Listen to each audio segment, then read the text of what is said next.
foggy this morning. So it's been a while since we've been out here on the Ohio River, probably a month or so. The only problem I see is the water temperature's still pretty cold. Water temperature's in the mid-50s. Doesn't get much better than this. Beautiful out here this morning. Got a barge coming up a river. The best part is I'm out here in a t-shirt. I think it's the first time this year I've been able to come out here without a jacket on.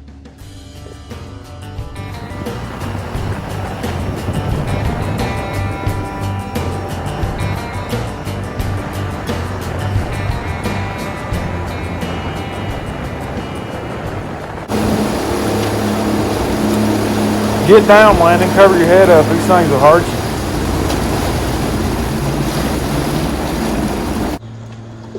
So we found a big pile of Asian carp, and we tried for 30 minutes to get one in the cast net. We finally got one. My knife must be pretty dull.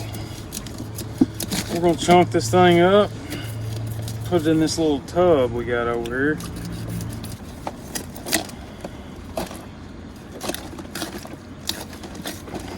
I haven't used Asian carp a whole lot, but I've used regular common carp a lot. And these seem to be more bloody than the common carp, so I'm sure they're a little better bait.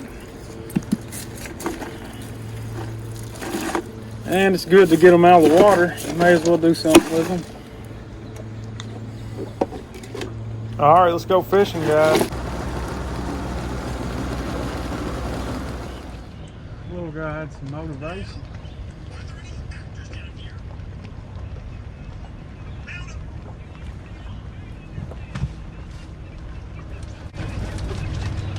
Got a fish.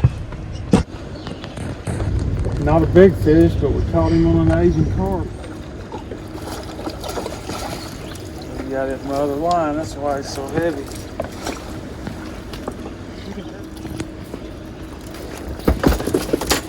Yeah, that's on the Asian carp, guys. Boy, that hook got him.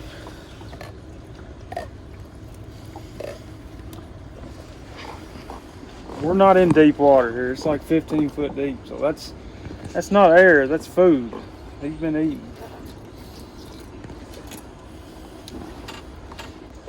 First one of the day, not a big one, but we got to start somewhere, and he just gave me a lot more confidence to use some more of that Asian carp. I got 2 pieces of carp out, shad on most of them, skipjack on one of them.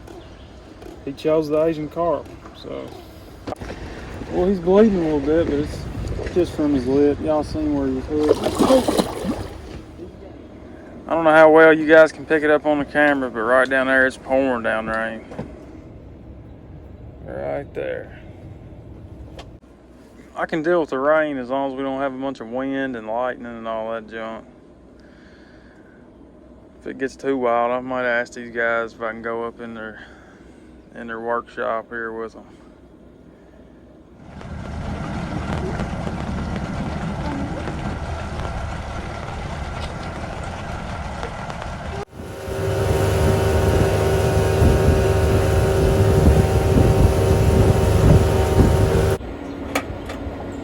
This might be the best $30 I ever spent right here, guys. No more gas station food. We got us a little grill. We can eat good out here now.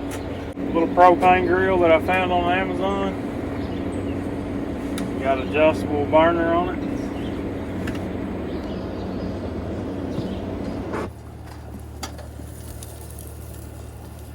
I think they're done.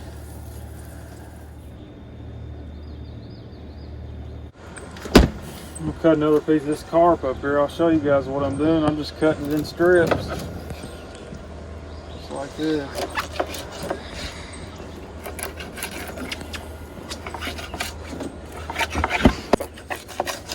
That's all I'm doing. Using pieces about that size. Catching 5-pound blue cats. No. The best part about this Asian carp, I mean, it's pretty bloody as you can tell. A little more bloody than your average common carp. But once you put the hook in this stuff, it's not coming off. You don't have to worry about slinging it off. You don't have to worry about small fish picking it off. That piece of bait right there is on there until I pull it off, and sometimes you can't even hardly pull it off. You gotta almost cut it off. So that's another reason I really like using carp.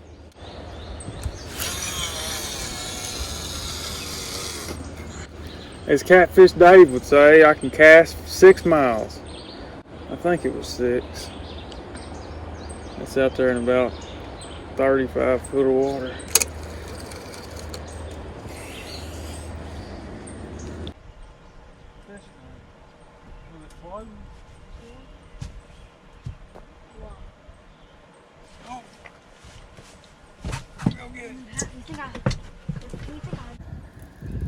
We was up there messing around on the phone, looked back here and had a rod folded over. Fishing a creek mouth right here. The creek's dumping water out real hard and it's making a big seam. So we're not actually fishing it because it's a creek, we're fishing it more because of the seam. And we've seen a lot of bait and stuff when we come over it earlier, so I figured it'd be worth sitting on it for a minute. What you got there, Landon? Small? Better keep up with him. That fish was on Asian carp too, Landon. Was it? Yeah, that's 2 fish, both on Asian carp. Got live shad, and cut skipjack, and they're wanting that carp, it seems like. There's a bunch of bait jumping out there just now. Is it fighting like a blue or a flathead? I don't think it's no flathead. I'm trying to get him, I think he's almost here. Yeah, another little blue. Bad. He hooked good. Oh, he's hooked real good. Right, please. That's 60-pound leader, so you shouldn't have no problem lifting a 4-pound fish. Well, another small fish, but I'm not going to complain. Just glad to be catching some fish, even if they are 5-pounders. You want to hold him?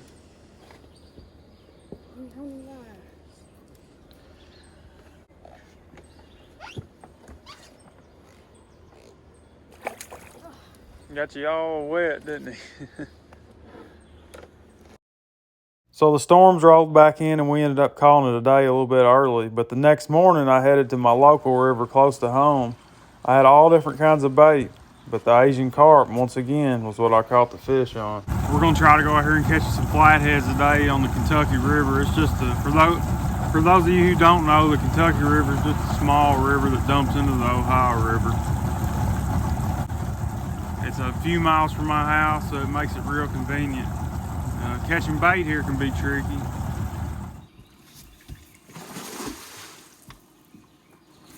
God, what a monster.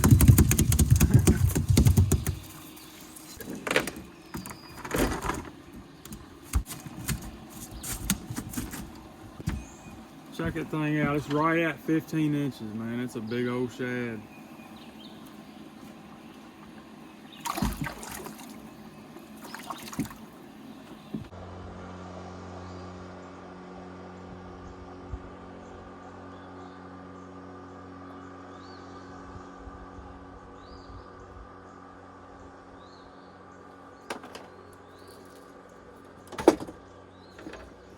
Oh, that's a real fish right there, boy.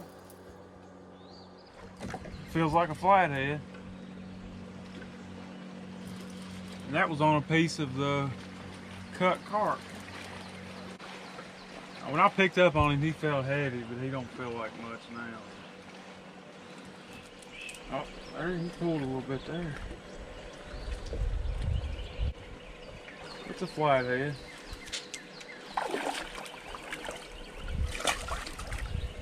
Got a bunch of live shad out, and he hits the cut bait.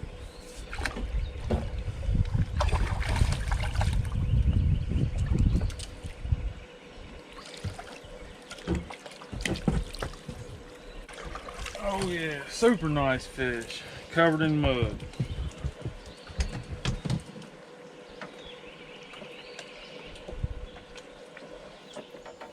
That's what he ate, a little piece of cut carp.